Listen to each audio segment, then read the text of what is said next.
Our interview today. And again, you know, the beauty of a book like the Kidada Williams book, this most recent one, The History of Terror and Survival in the War Against Reconstruction. The value in that book is both in the specific information it gives about recounting these reports of violence and the idea that the war continued in a different form. The Civil War continued in a different form as represented by these testimony from these hearings in 1871. But what it also teaches you is the way that you need to interpret history, rather than a series of events that take place on a timeline. There are movements and ideologies and schools of thought, if you will, and incentive structures that do not dissipate because of an event, even if it's a war, even if 500,000 people are killed. These interests and idea, they live and they struggle to survive.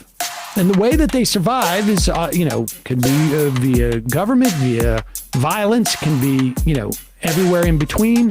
These interests and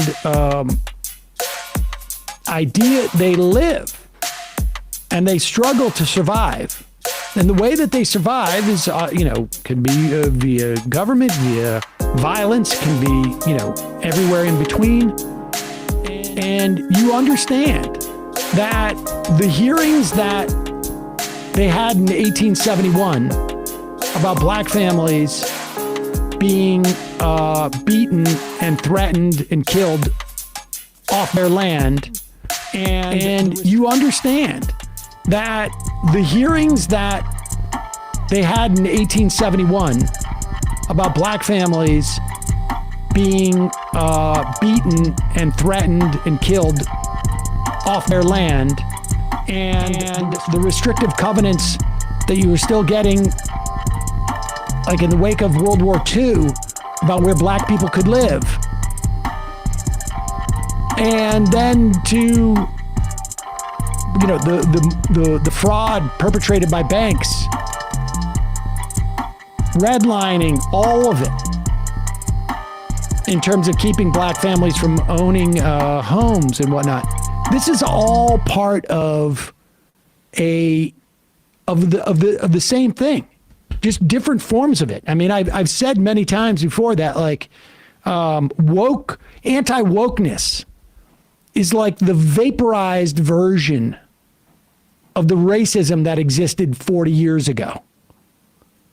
Still racism, it just comes in a slightly different form, and one that is not quite as concrete